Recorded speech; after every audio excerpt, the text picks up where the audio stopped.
Tadi sempat putus internetnya. Saya heran, kok ditinggal dia tiba-tiba putus gitu, seolah-olah kayak dia ngerti ini, diawasin. Kan saya koneksinya pakai tethering HP ini. Ini seolah-olah HP-nya kayak ngerti, wah ini Tuan lagi pergi dulu. Dikunci kali ya HP?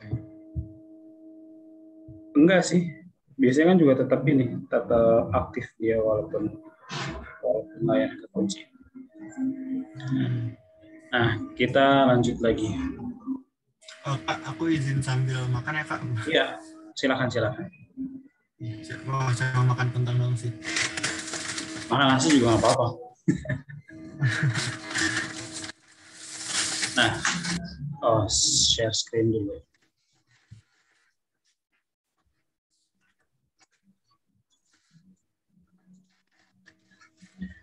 Nah, pertama kita bahas hutan hujan tropis. Kita cari gambarnya dulu.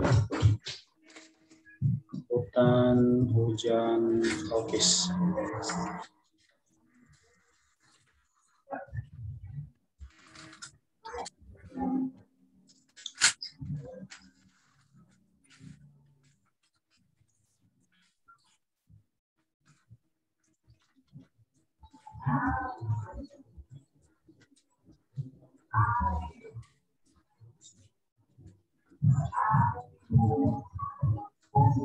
Ciri-cirinya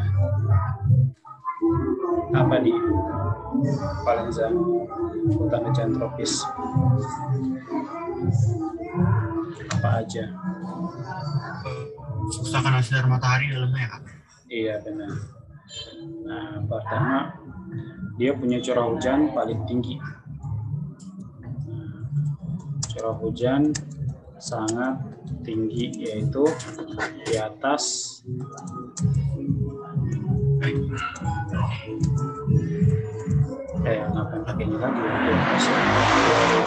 mm per tahun. Nah, jadi kan satuan curah hujan suatu tempat itu kita nyebutnya dengan milimeter per tahun biasanya. Kemudian apa lagi? Pohon dan daunnya sangat lebat. Nah, saking lebatnya sampai membentuk kanopi. Kanopi maksudnya apa, Valenza? Kayak nutup bagian atasnya gitu. Iya, benar, kayak atap gitu. Sehingga sinar matahari tidak dapat menjangkau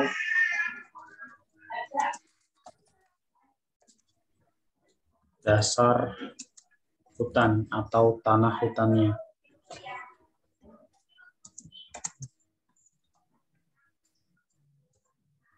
Kemudian ciri berikutnya apa? Pohonnya tinggi-tinggi gitu ya. Pohonnya tinggi-tinggi dan besar-besar. Nah, bisa lebih dari 40 meter. Nah, 40 meter berarti kan tinggi banget ya. Sedangkan rumah 2 lantai aja, katakanlah kalau satu lantainya 3,5 meter, 2 lantai paling 7 meter doang. Nah, pohon di hutan hujan tropis tingginya bisa lebih dari 40 meter. Berarti ini kayak rumah berapa lantai ya? 10 lantai mungkin. Kalau satu lantainya ketinggian floor to ceilingnya 4 meter. Kemudian apa lagi? Ini jenis tumbuhan di dalamnya heterogen. Nah, heterogen maksudnya apa, Valenza? Cuma itu aja ya, Kak? Iya, beragam gitu ya. Jenis tumbuhan di dalamnya heterogen. Ini terus juga selalu hijau sepanjang tahun. Artinya dia nggak ngalamin tuh yang namanya musim gugur. Nah, sedangkan nanti kita ngomongin hutan musim itu, walaupun dia ada di Indonesia, tapi dia akan ngalamin gugur gitu ya, ketika kemarau. Contohnya pohon jati. Nah, kemudian wilayah sebarannya Sumatera, Kalimantan, kemudian Papua juga sebenarnya ada. Tapi wilayah utamanya Sumatera dan Kalimantan kalau di Indonesia. Itu yang sering banget disebut. Kemudian bioma berikutnya.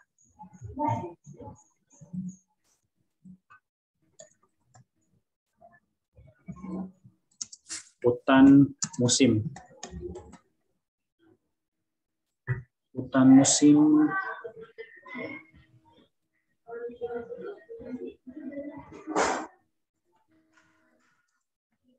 harusnya contoh gambarnya banyak pohon jati.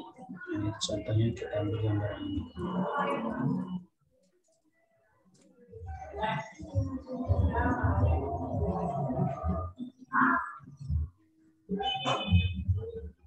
Jarak itu jauh. Nah, kalau hutan musim ini cirinya apa aja, Valenza?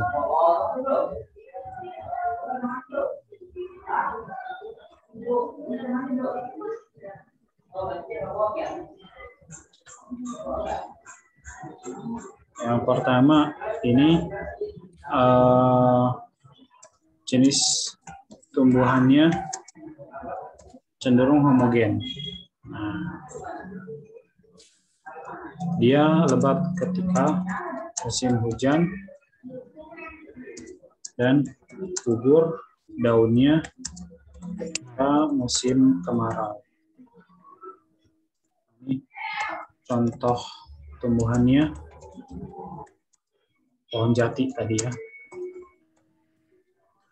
Terus apa lagi? Jenis tumbuhannya homogen, lebat ketika musim hujan dan gugur ketika musim kemarau. Nah, inilah yang menyebabkan dia disebut sebagai hutan musim. Maksudnya keadaannya mengikuti musim. Nah, beda dengan hutan hujan tropis tadi yang selalu hijau sepanjang tahun. Jadi mau bulan apapun dari Januari sampai Desember, hutan hujan tropis itu selalu lebat. Kemudian ciri lainnya apa lagi ya? Saya suka lupa kalau nyebut poin per poin gini.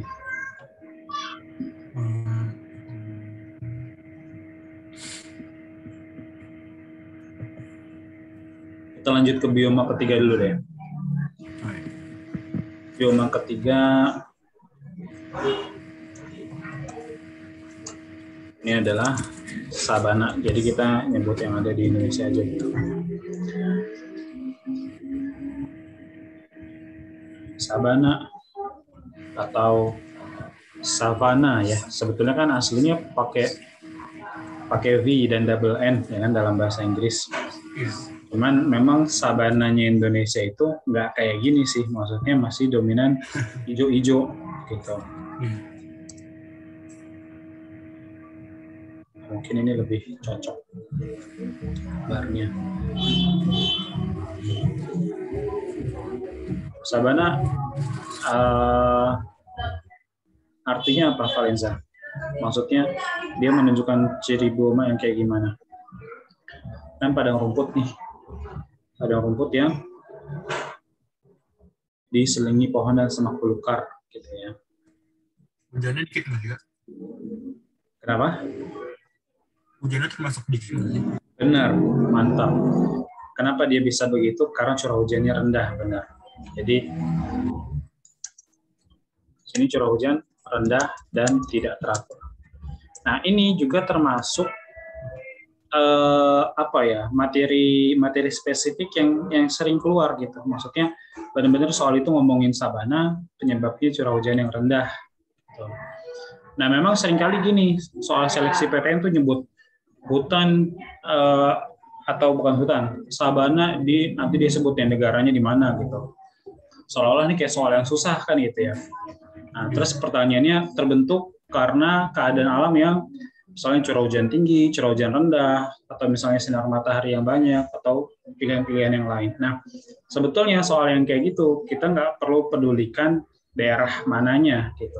Maksudnya entah dia sebut negara apa di situ, selama ngebahasnya sabana, nah pasti ciri utamanya adalah dia curah hujannya rendah dan tidak teratur.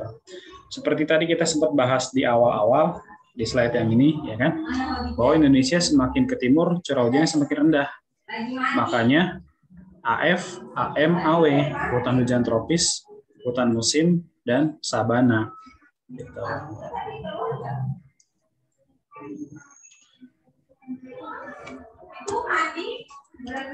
Ini didominasi oleh rerumputan. Oh iya, tadi yang belum disebutin di Indonesianya ini dapat ditemukan di Pulau Jawa, terutama Jawa Tengah ya, Jawa Tengah dan Jawa Timur. Ini nggak usah pakai kata pulau.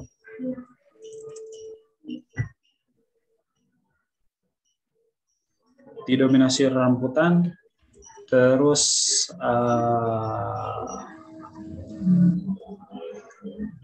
fluktuasi suhunya cukup cukup tinggi. Maksudnya fluktuasi suhu cukup tinggi itu perbedaan suhu antara siang dan malamnya itu ekstrim gitu ya. Jadi siangnya itu bisa panas banget, malamnya bisa dingin banget. Nah, memang di yang lain-lain nggak kayak gitu. Enggak. Misalnya kita ambil hutan hujan tropis. Hutan hujan tropis dengan pohon yang lebat-lebat itu membuat suhunya cenderung stabil gitu ya. Dengan pohonnya lebat, kemudian juga curah hujan yang tinggi. Intinya gini, keberadaan air, nah dalam hal ini dari curah hujan, keberadaan air ini bisa sebagai penstabil suhu. Makanya daerah yang basah, yang banyak airnya, itu cenderung suhunya bakal stabil. Sedangkan daerah yang kering, ini suhunya dia lebih ekstrim. Nah, ini bisa kita kaitin juga dengan materi tentang iklim yang dipelajari di kelas 10 kemarin. Kalau Valenza ingat, ada namanya iklim darat sama iklim laut. Ya. Iklim darat atau iklim benua, dan iklim laut atau iklim samudera. Nah, itu kan intinya gini, perbedaan dari dua tipe iklim itu. Iklim darat itu iklim yang kering, iklim yang perubahan suhunya ekstrim. Ketika siang dia bisa panas banget, ketika malam dia bisa dingin banget. Contohnya kayak di gurun. Gitu. Kenapa bisa begitu? Karena dia jauh dari jangkauan air, jauh dari jangkauan laut. Nah, karena lagi-lagi tadi saya sebutkan bahwa air ini berfungsi sebagai penstabil suhu. Nah, sedangkan iklim laut, contohnya kayak Indonesia nih, iklimnya kan iklim laut. Karena memang 70% lebih wilayah Indonesia ini adalah perairan. Nah, makanya suhunya stabil. Buat memahaminya mudahnya kayak gini. Kenapa sih bisa iklim darat itu tadi ekstrim suhunya, sedangkan iklim laut itu lebih stabil? Kita bisa ambil perumpamaan. Darat ini kan berarti benda padat. Benda padat ini kan sifatnya dia cepat menyerap panas, cepat juga melepaskan panas. Nah, bayangin aja misalnya ada sebatang besi. Nah, misalnya ini sebatang besi, terus kita bakar ujungnya di atas api lilin aja gitu yang kecil. Nah, kita taruh sebentar di atas api, habis itu kita pegang tuh besi. Yang terjadi apa? Jari kita melepuh, ya kan? Walaupun baru sebentar ditaruh, karena dia cepat nyerap panas. Dan besi yang udah panas ini kita celupin ke air, gitu. Seketika hilang panasnya, ya enggak? Nah, ini menunjukkan benda padat tuh cepat menyerap panas, cepat melepaskan panas. Begitu pula benua atau daratan atau gurun. Dia karena didominasi benda yang kering, maka ketika siang dia cepat panas, ketika malam mataharinya tenggelam, dia cepat dingin juga. Nah, sedangkan iklim laut, kenapa kok suhunya stabil? Sekarang kita ambil perumpamaan, misalnya kita ngerebus air sepanci. Nah, misalnya bayangin aja ini air sepanci gitu ya. Kita rebus di atas kompor yang nyalanya gede gitu apinya. Bisa nggak itu air langsung mendidih? Nggak bisa, butuh waktu ya kan. Ketika udah mendidih, bisa nggak dia langsung adem? Nggak bisa juga. Nah, ini menunjukkan bahwa air itu kan lambat menyerap panas, lambat juga melepaskan panas. Itulah kenapa daerah yang punya banyak air cenderung stabil suhunya, artinya nggak cepat berubah jadi panas banget atau jadi dingin banget. Inilah kenapa juga sabana termasuk daerah yang punya fluktuasi suhu cukup tinggi. Karena tadi dia curah hujannya rendah, dia termasuk daerah yang kering. Kemudian, nah ini poin yang penting juga, biasanya dimanfaatkan untuk memelihara hewan ternak. Nah, hewan ternak besar ya. Jadi ternak itu kan ada yang besar, ada yang sedang, ada yang kecil. Yang besar tuh maksudnya kayak sapi, kuda gitu. Nah, ini termasuk juga poin yang sering muncul nih di soal. Maksudnya gini, bisa jadi redaksi kalimat soalnya itu sabana di Nusa Tenggara dengan kondisi curah hujan yang rendah dapat dimanfaatkan penduduk untuk kegiatan misalnya A. perikanan, B. peternakan, C. perkebunan, dan seterusnya dan seterusnya. Jawaban yang paling tepat adalah peternakan, karena ingat ini kan rumput, makanannya hewan ternak, sapi, kuda kan makannya rumput, makanya cocok banget buat melihara mereka di sana gitu. Ini di Indonesia kita dapat menemukannya di Nusa Tenggara.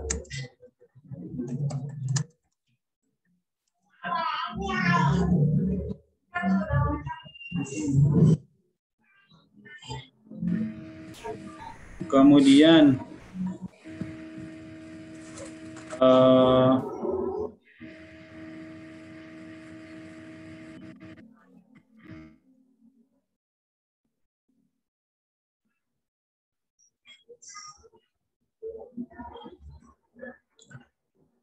bioma berikutnya.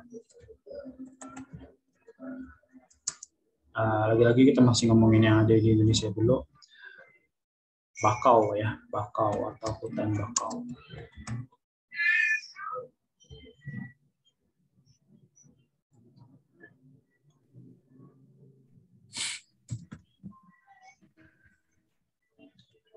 Nah, bakau kalau dari tempat kita nih di Jakarta atau Bekasi, ya pokoknya Jabodetabek lah ya. Kita kalau mau ngelihat bakau paling dekat kemana, Valenza?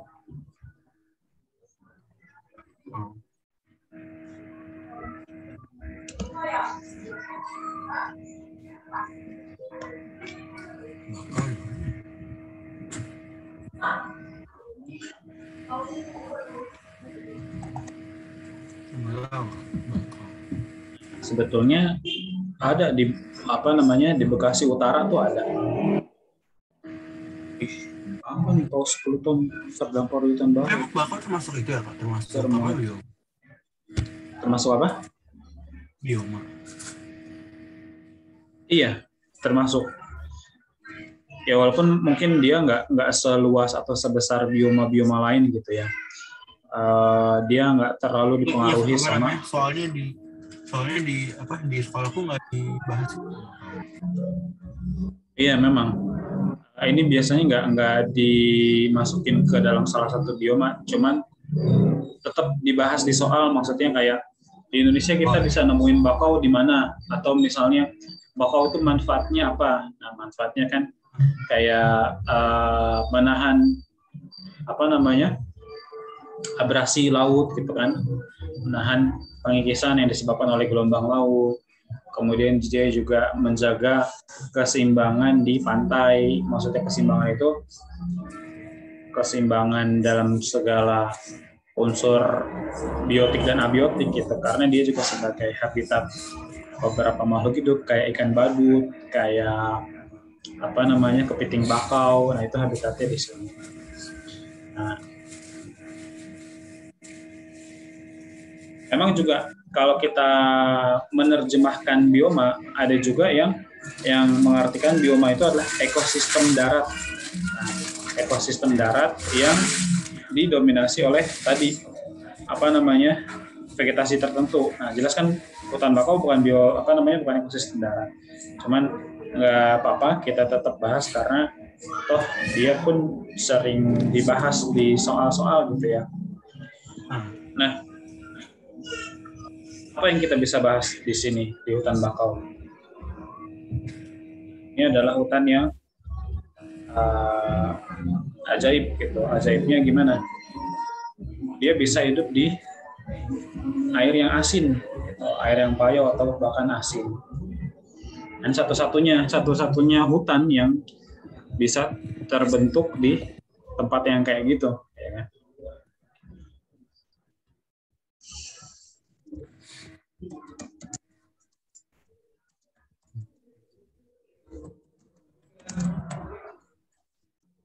Kemudian apa lagi? Merupakan habitat ikan-ikan kecil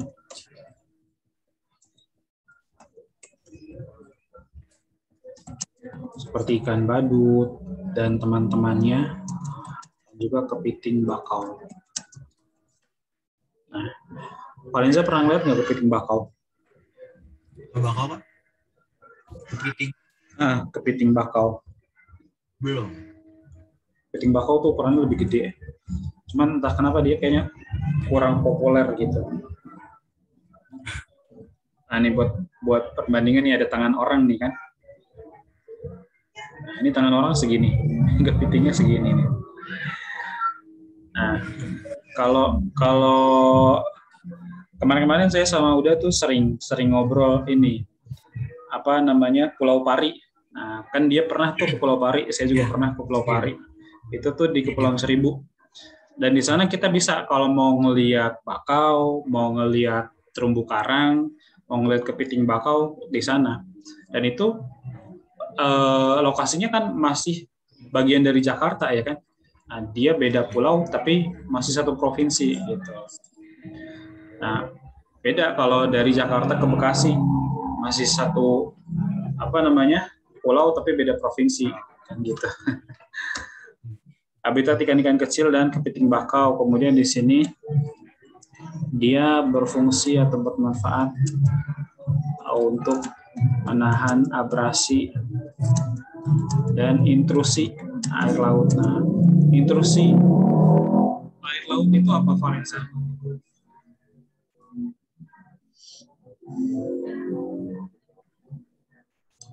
Intrusi. Ingat nggak materi tentang intrusi air laut?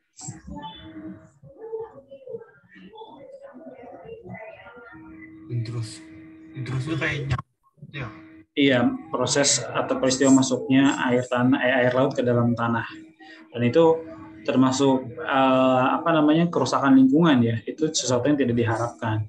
Karena masuknya air laut ke dalam tanah kan bikin air tanah jadi asin gitu. Dan memang itu kenyataannya udah terjadi parah di Jakarta. Terus kita ngomongin sebarannya deh. Dapat ditemukan ini hidup di air yang asin atau payau, kemudian pada daerah pantai yang landai, kemudian dan berpasir gitu ya. Jadi ini kalau di Indonesia dapat ditemukan di Sumatera bagian timur, Kalimantan bagian selatan atau pantai selatan Kalimantan, dan Papua bagian selatan. Nah, ini poin terakhir ini juga dulu sering muncul nih di soal seleksi PTN.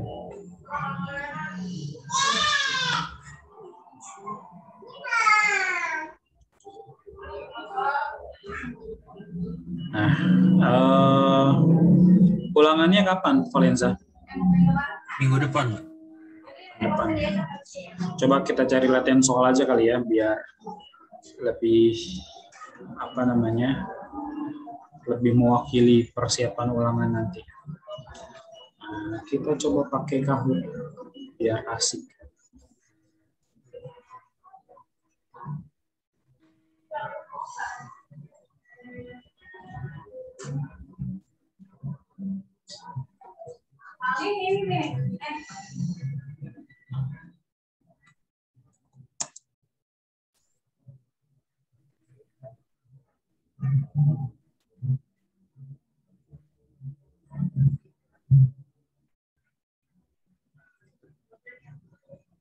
Loh, kok hilang?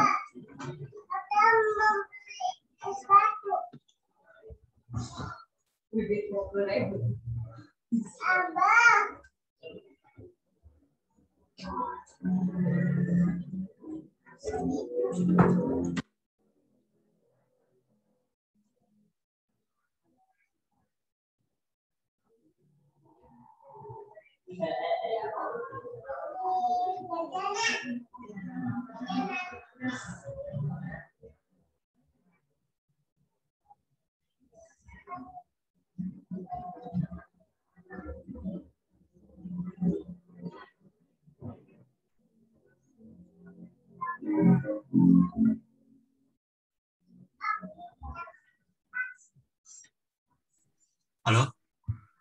Ya, nah, Valenza ada HP kan di situ? Kamu, nah, jadi nanti jawabnya pakai HP aja.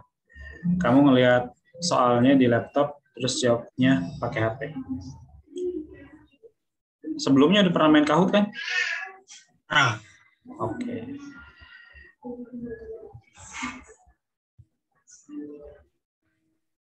Sini ada 20 soal aja, tapi lumayan. Game pinnya 1958287.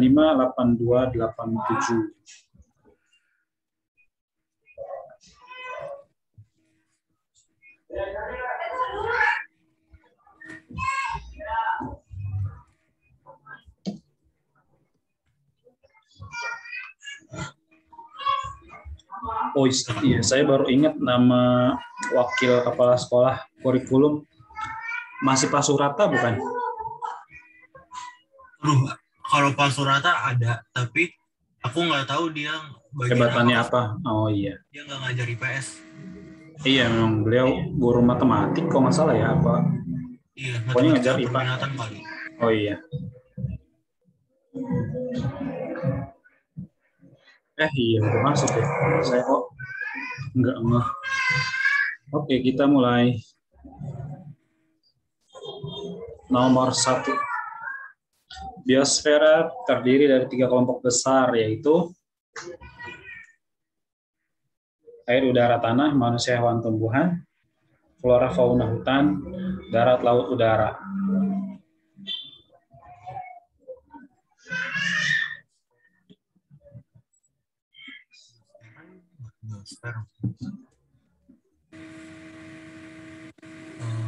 Gambarnya Minecraft.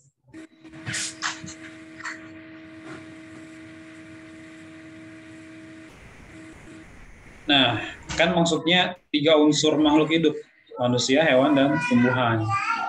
Nah, kalau darat, laut, udara itu kan jenis habitatnya. Atau bisa juga ini 3 matra TNI, adalah angkatan laut, angkatan udara. Tapi di sini jawabannya manusia, hewan, tumbuhan. Oke, kita lanjut.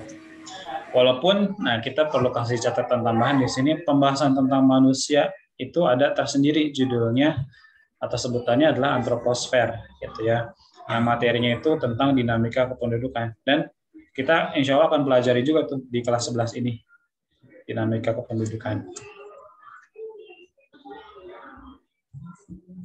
Unit organisme yang terdiri atas kumpulan tumbuhan, hewan, dan lingkungan merupakan pengertian dari biotop, bioma, biokor, habitat.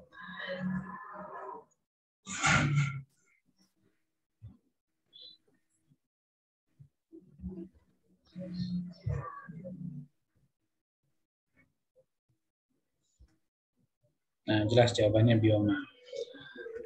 Tadi kan di awal kita sempat bahas ya, tingkatan organisasi makhluk hidup. Mulai dari sel, kemudian jaringan, dan seterusnya sampai ke biosfer. Kenapa di situ nggak ada kita sebut habitat, Valenza?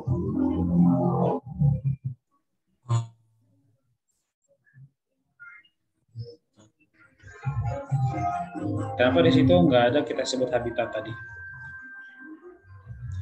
Jadi apa namanya slide yang pertama tadi, nah yang ini kan nggak ada tuh kita sebut habitat, ya kan? Adanya sel, jaringan, organ, sistem organ, organisme atau individu, kemudian populasi, komunitas, ekosistem, bioma, terus biosfer. Kenapa kok habitat nggak ada?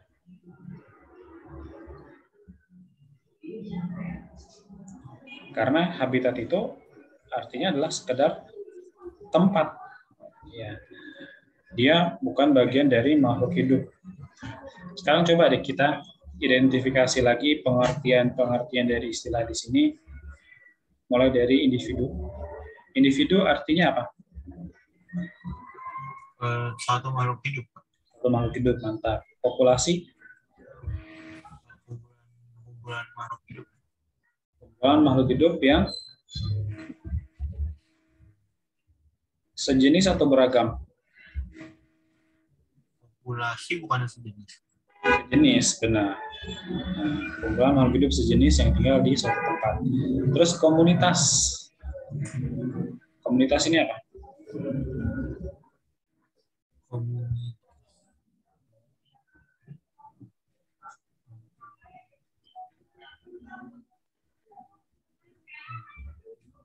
Komunitas adalah gampangnya kumpulan populasi, gitu kan?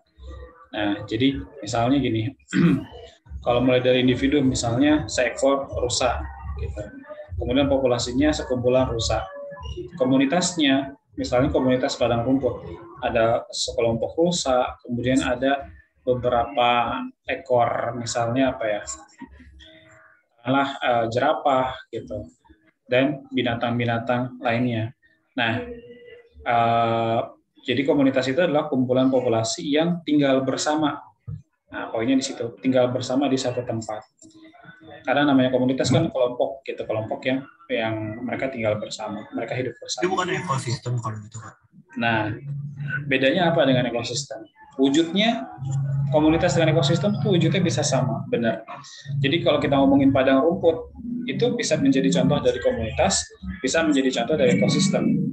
Tapi tetap ada bedanya. Bedanya adalah komunitas sekedar mereka hidup bersama, satu habitat, satu tempat. Sedangkan ekosistem itu udah ada hubungan yang kita kenal dengan rantai makanan, kita kenal dengan simbiosis gitu.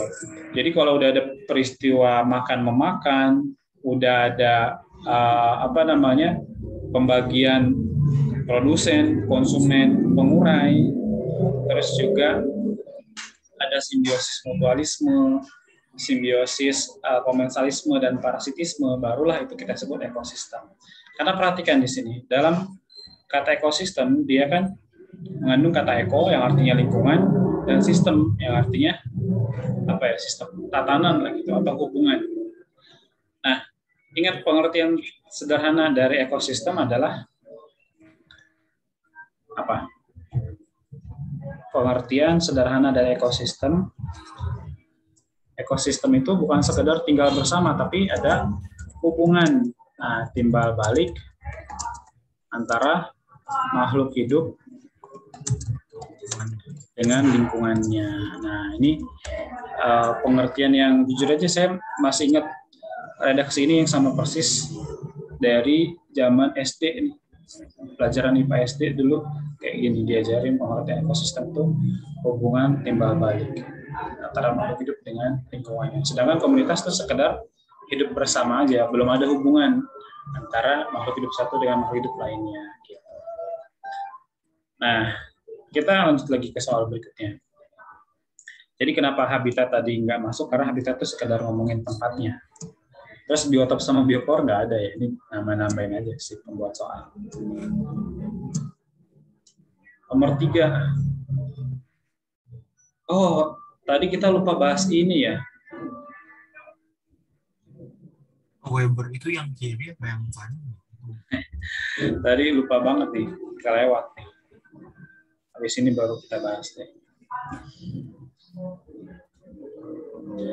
Jadi ada garis Wallace, ada garis Weber. Weber ini yang sama Urutannya Wallace Weber gitu. Nah, benar. Jadi gampangnya urutannya itu Wallace Weber. Nah ini dia. Nah nih, lihat ini udah ditulis di sini cuma tadi nggak kebahas ya, lupa. Jadi karena ada karena ada 3 zona Indonesia Barat, Tengah, dan Timur, maka ada 2 garis pemisah, yaitu garis Wallace dan garis Weber. Nah, jadi ingatnya Wallace duluan, Wallace baru Weber.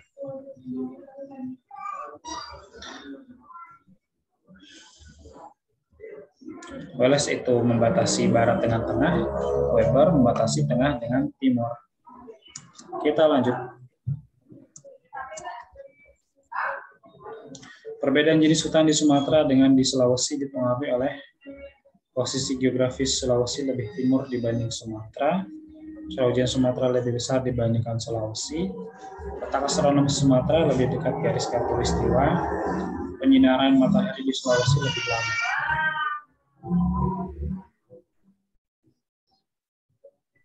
Nah, benar. Curah hujan Sumatera lebih besar dibandingkan Sulawesi. Sebetulnya, kalau kita mau telaah lagi, semua pilihan jawaban bisa jadi benar. Kenapa saya bilang begitu? Coba kita lihat yang merah. Posisi geografis Sulawesi lebih timur dibanding Sumatera. Ini pernyataan yang benar kan? Dan ini ngaruh nggak ke curah hujan? Ya, aku milih curah hujan karena yang merah itu. Alasan karena lebih timur. Karena yang Sulawesi lebih timur. Iya. Nah, jadi kan curah hujan Sumatera lebih besar, otomatis kan dengan kata lain Sulawesi lebih kecil, karena memang Sulawesi posisinya lebih timur. Ini maksud saya kenapa tadi saya bilang sebetulnya semua pilihan jawaban ini benar. Nah, jadi Sulawesi lebih timur dibanding Sumatera, sehingga Sulawesi curah hujannya lebih rendah. Dan akhirnya dia nggak punya jenis hutan yang kayak kita temukan di Sumatera. Kemudian letak astronomis Sumatera lebih dekat garis khatulistiwa. Nah, kan hutan hujan tropis itu adanya di Sumatera dan Kalimantan. Nah, karena memang Sumatera dan Kalimantan itulah 2 pulau, itulah yang dilalui sama garis khatulistiwa. Nah, itu kan ada pengaruhnya juga gitu ya. Kemudian penyinaran di matahari di Sulawesi lebih lama. Artinya memang semakin ke timur itu selain curah hujannya semakin rendah, suhunya pun semakin tinggi karena intensitas mataharinya lebih banyak gitu. Bisa dibilang lebih panas lah. Nah, karena penyinarannya lebih lama. Nah, jadi ya kalau jawaban yang direct memang benar yang kuning gitu, jawaban yang langsung. Tapi sebetulnya kalau kita telah lagi pilihan jawaban yang lain benar juga kok gitu. Memang tapi nggak secara langsung menjawab. Nah, yang benar-benar secara langsung menjawab curah hujan Sumatera lebih besar dibandingkan Sulawesi. Kita lanjut ke nomor 5. Platypus, Tasmanian Devil, dan kiwi. Nah, ini platypus sama kiwi kita nggak sebutin tadi ya, nggak kepikiran. Tasmanian Devil, Australia.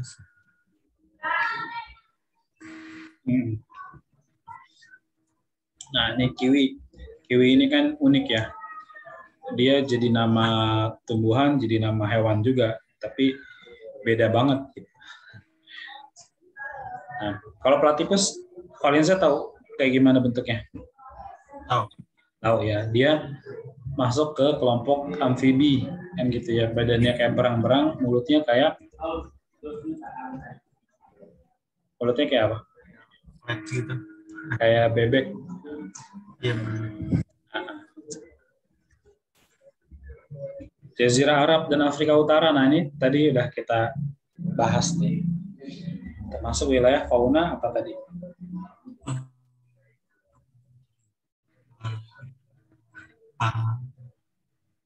Arktik bukan.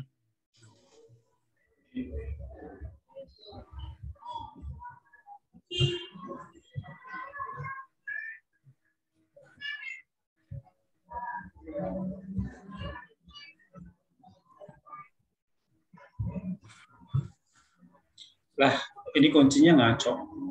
Harusnya jelas-jelas mereka itu Ethiopian. Ya. Nah ini kan gambarnya aja jelas tuh Ethiopian. Jazirah Arab dan Afrika Utara. Kalau Palearktik itu kan sebetulnya Palearktik itu nggak sampai ke sini-sini ya. Ini kan ini nih udah mencakup Asia Barat nih, Timur Tengah nih di sini. Nah, Timur Tengah tuh masuknya harusnya ke Ethiopian.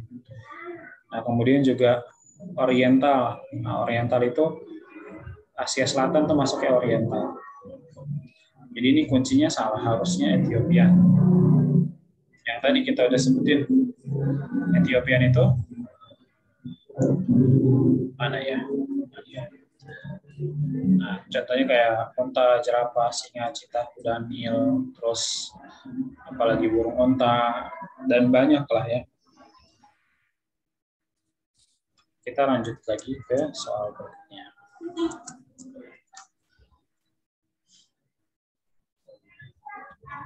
Vegetasi berdaun jarum mengandung lilin.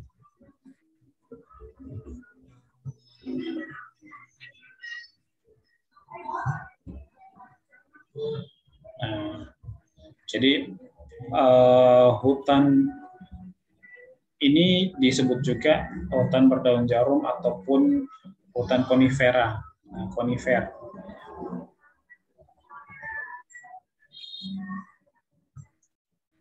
Dia adalah taiga. Jadi apa namanya? Si taiga ini memang dia bukan bioma yang kita bisa temukan di Indonesia. Nah, ini adalah bioma yang menjadi ciri khas daerah iklim sedang, ya. Bioma taiga. Nah, ini. Jadi taiga itu sebetulnya identik dengan pinus dan cemara. Jadi disebut berdaun jarum karena bentuk daunnya dia beda dengan daun-daun pada umumnya. Kan kalau daun-daun pada umumnya kan cenderung bentuknya pipih, melebar gitu kan.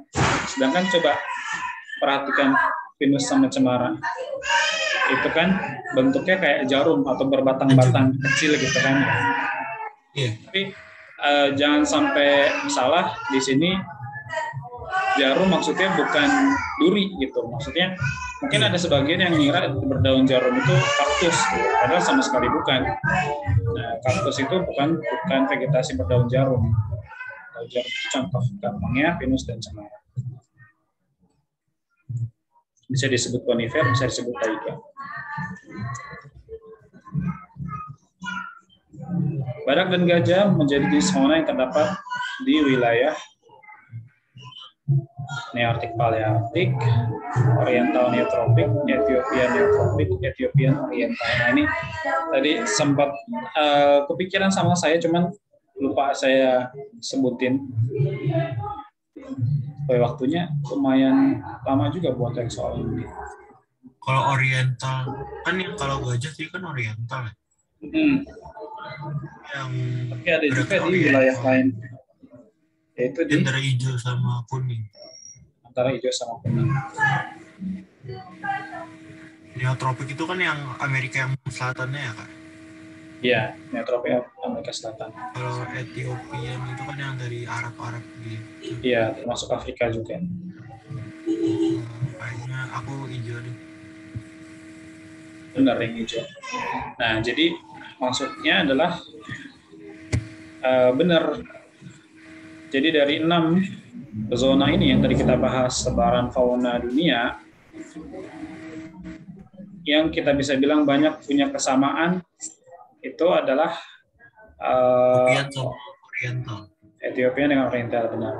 Walaupun bukan itu doang sebetulnya ya. Maksudnya Palearktik dengan Nearktik pun dia punya beberapa kesamaan. Misalnya kayak penguin, beruang kutub. Nah, di beberapa buku mengatakan bahwa penguin dan beruang kutub juga termasuk fauna Palearktik.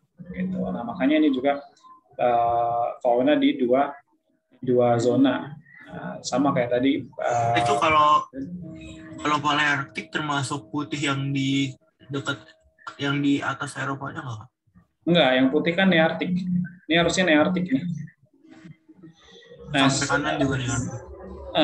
Jadi mungkin di sini di putihin dia nggak termasuk hitungan gitu ya, maksudnya nggak dihitung masuk kemana. Cuman kalau kita cari mana yang paling mendekati gitu dari ciri fisik iklimnya, udah pasti Neartik, karena Neartik yang paling dingin gitu. Karena kan kutub utara, kutub selatan gitu, kita tahu itu tempat-tempat yang sangat dingin, yang paling cocok buat anjing laut, kemudian penguin.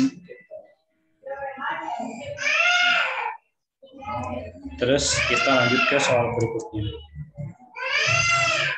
Anak saya lagi nangis teriak-teriak. Berikut yang bukan fungsi hutan mangrove. Sumber kayu masyarakat pesisir, mencegah abrasi yang menggerus daratan, habitat fauna pantai lumpur sebagai bahan utama industri rokok nasional. Jelas lah ya. Siapa yang mau ngisep bakau? Ada juga tembakau kan gitu ya. Nah ini bagian orang juga kalau yang nggak pernah dengar bakau, mereka bakal nanya bakau itu apa? Tembakau. Ya mungkin mereka belum pernah dengar gitu ya. Memang ada, saya pernah nemuin siswa yang kayak gitu, belum pernah dengar istilah bakau, terus mereka ngiranya itu sama dengan tembakau, padahal beda banget. Nah, ini pemandangan yang kita bisa lihat di, kalau nggak salah, Muara Gembong di Bekasi Utara atau di Kepulauan Seribu. Jadi kalau mau ngelihat paling dekat tuh ke tempat-tempat yang itu barusan saya sebut. Jadi nggak usah jauh-jauh, kita orang Jakarta dan sekitarnya. Nomor berikutnya, agricultural country menjadi salah satu upaya RI dalam menjaga kekayaan hayati dalam bentuk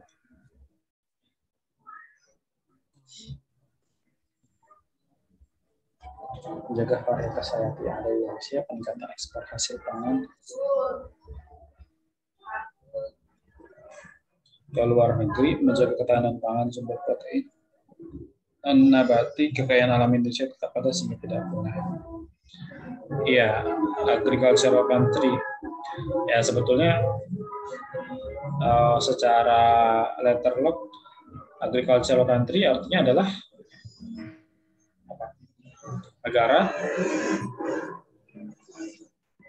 negara pertanian, ya kan?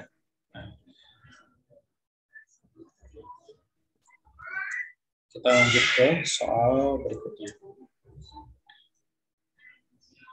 Jenis tanah permafrost. Nah, tanah yang beku nih. Beku. Nah, ini identik dengan bioma apa? Bioma yang paling dingin yang mana? Sabana, taiga, stepa, tundra. Memang tadi kita belum sempat bahas. Benar, tundra.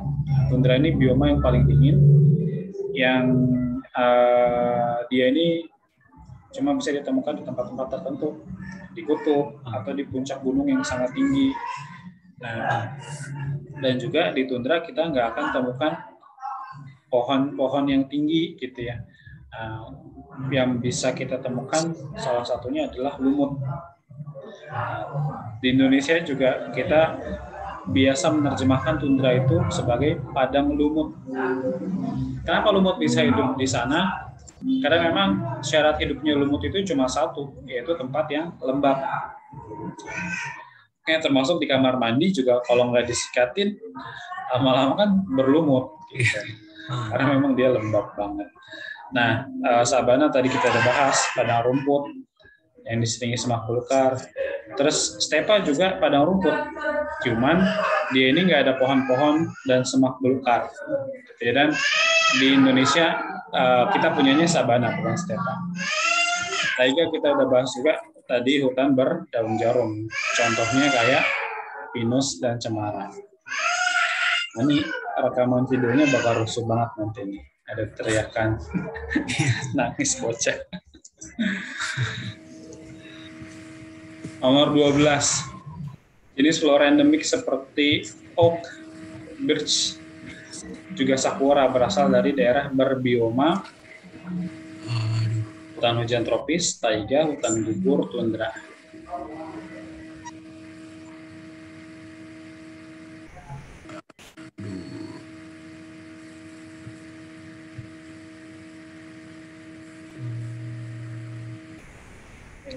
Nah, yang jelas ini yang 4 musim pastinya.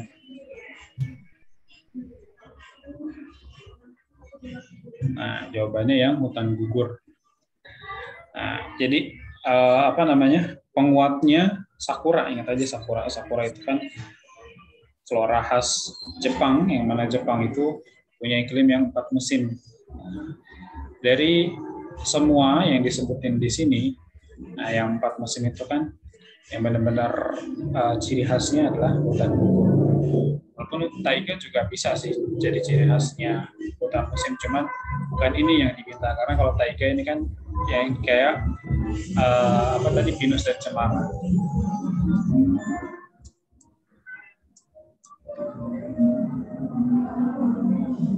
Nah, muskok.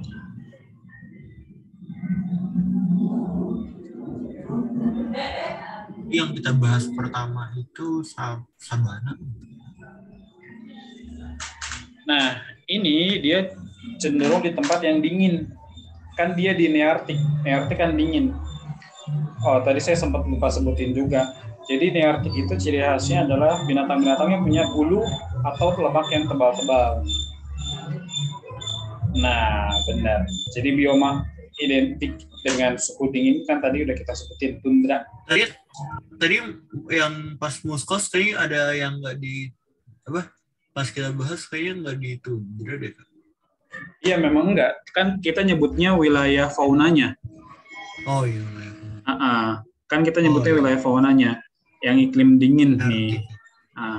Makanya tadi kan saya kasih clue-nya, ini berarti yang identik dengan suhu yang dingin gitu. Jadi fauna-fauna yang ada di sini, fauna-fauna yang bisa beradaptasi dengan suhu dingin. Maka dia punya lapisan bulu ataupun lemak yang tebal-tebal. Terus lanjut soal berikutnya. Bioma yang terdapat pada animasi tersebut, mana animasinya? Masya and the Bear. Tundra, taiga, stepa, hutan gugur. Ini nih ada pohon apa nih? Cemara ya? Iya.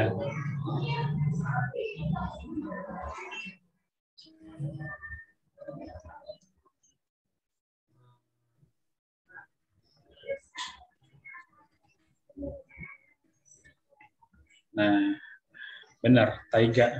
Jadi clue-nya bukan binatang-binatang ini malah, tapi pohon ini nih yang mojok cemara. Dia adalah tumbuhan khas di bioma taiga.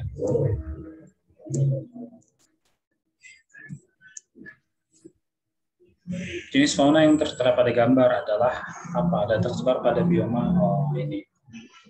Tenggiling, tikus mondok, tikus mondok pada kayak santri. Jerboa, armadillo, hutan hujan tropis.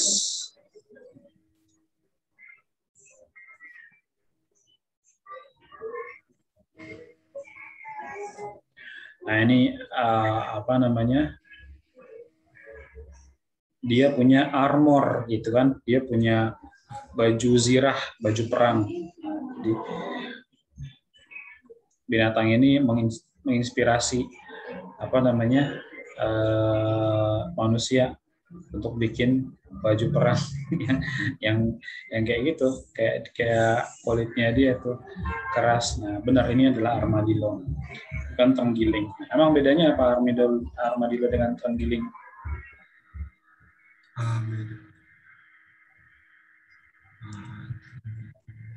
Nah kalau tenggiling yang kayak gini, yang kayak kulit salak gitu ya. Memang apa namanya mirip, maksudnya sama-sama punya armor yang keren gitu. Nah, cuman tetap beda wujudnya.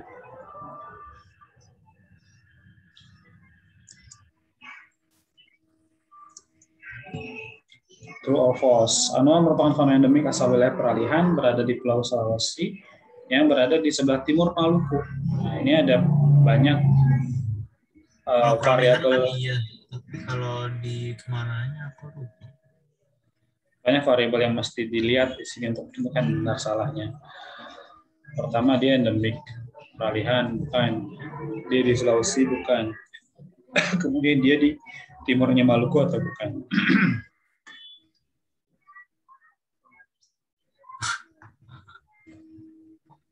Aku cuma inget yang apa namanya, cuma yang pertamanya doang, kalau misalnya dari Perabuhan.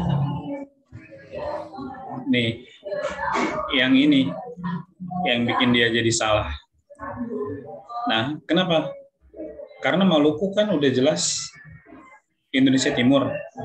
Nah, sedangkan Sulawesi kan Indonesia Tengah. Harusnya kan sebelah barat dari Maluku. Gitu. Nomor 17 true or false lagi. Rafflesia arnoldii merupakan flora endemik Sumatera dan menjadi ikon dari Provinsi Bengkulu. Benar atau salah? Nah, banyak yang ngira Rafflesia arnoldii itu bahasa Indonesia bunga bangkai, padahal bukan ya. Itu dua tumbuhan yang berbeda. Rafflesia arnoldii dan bunga bangkai itu sama sekali tumbuhan yang berbeda. Nah, benar. Ini ikon dari Provinsi Bengkulu. Bunga bangkai itu yang kayak lurus gitu ya, Pak? Iya, dia tinggi gitu. Yang tegak. Nah ini kan ciri bunga bangkai dan bedanya dengan Rafflesia arnoldii. Itu karena sebagian masyarakat kayaknya nganggap ini nama lainnya bunga bangkai Rafflesia arnoldii, padahal bukan. Bunga bangkai itu tanaman tumbuhan yang beda lagi. Nomor 18, kebakaran hutan yang terjadi di Indonesia disinyalir dilakukan oleh oknum perusahaan perkebunan kelapa sawit. Habis bakar terbitlah sawit.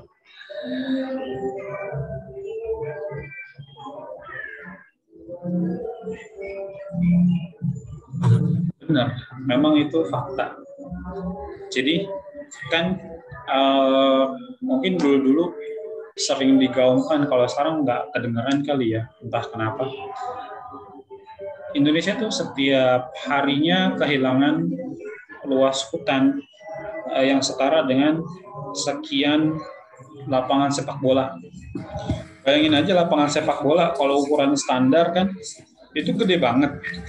Nah, hutan ditebangin dan kehilangan luasnya setara dengan beberapa lapangan sepak bola setiap harinya, kan itu serem gitu. Dan memang itu terjadi di Sumatera dan Kalimantan. Mereka ditebangin, dibakarin, terus akhirnya berubah fungsi yang tadinya hutan kemudian jadi kebun kelapa sawit. Ya, kalau gitu kan gimana kita nggak suzon ya sama mereka, para perusahaan kebun kelapa sawit gitu. Ya, masa iya terus-terusan penyebabnya kebakar sendiri gitu. Walaupun memang bukan mustahil, hutan itu bisa terbakar sendiri tanpa sabotase manusia, memang bisa, benar. Karena ketika musim kemarau kering, nah terus antara pohon satu dengan pohon lain kan bergesek tuh ketika ada angin, ya kan. Nah, gesekan ini bisa nimbulin panas jadi api. Nah, cuman kan masa iya terus-terusan itu gara-gara alam. Terus kenapa kok ini dia habis bakar terbitlah sawit? Makanya kita jadi suzon sama mereka-mereka itu, perusahaan kelapa sawit. Terus nomor 19, aktivitas penyelundupan hewan yang dilindungi masih berlangsung akibat lemahnya peran dari Menko Kemaritiman.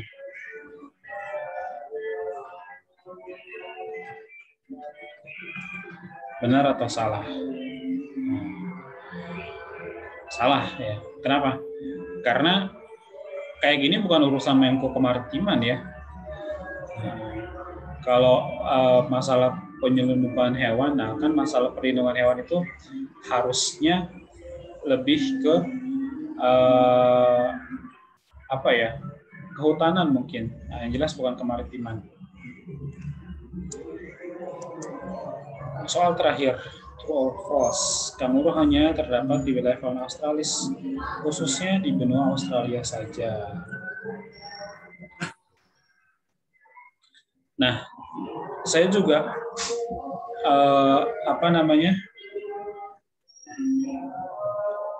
saya juga sebetulnya jawabnya true dalam hati tadi. Karena yang namanya kanguru tuh benar-benar cuma di Australia doang. Kalau kita ngomongin kayak tadi tuh Indonesia Timur itu nggak ada, adanya walabi kan gitu. Nah, walabi kan beda dengan kanguru walaupun secara fisik mirip banget, cuman beda ukurannya aja. Kanguru tinggi, walabi itu lebih pendek. Nah, mungkin orang ini beda pendapat si pembuat soalnya. Gak apa-apa lah ya. Kita lihat di sini Valenza benar 13, berarti berapa? 65 ya? 65%. Ulangannya hari apa, Valenza? Geografi.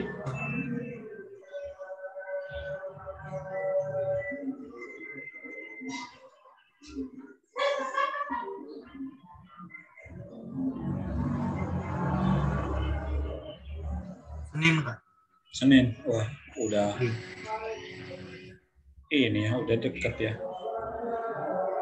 Ya udah ntar gini aja, kamu coba latihan soal, terus kalau ada yang kurang paham, WA saya aja gitu. Maksudnya kan kita nggak ada jadwal nih, maksudnya pertemuan selanjutnya kan setelah ulangannya lewat gitu kan ya. Nah, jadi nanti setelah ini kamu belajar sendiri, coba-coba latihan soal. Nah, kalau ada yang nggak ngerti boleh nanti tanya aja via WA. Nah, sampai sini ada yang mau ditanyain nggak, Valenza? Udah sih, Kak. Sekarang jam 17.29, 1 menit lagi. Nah, saya save dulu deh PPT yang tadi. Apa tadi nih judulnya? Flora dan Fauna Indonesia dan Dunia.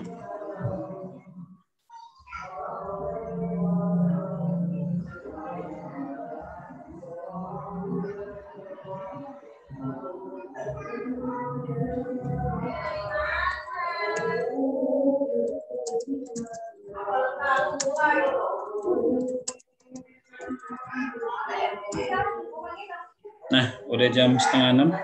Gimana, kita cukupkan buat hari ini? Iya. Oke deh, kita siap-siap sholat maghrib juga. Nah, terima kasih Valenza atas perhatiannya. Mohon maaf kalau banyak kekurangan. Kita tutup dulu dengan doa. Subhanakallahumma wa bihamdika asyhadu an la ilaha illa anta astaghfiruka wa atubu ilaik. Assalamualaikum warahmatullahi wabarakatuh. Waalaikumsalam. Makasih ya, Kak. Sama-sama Valenza.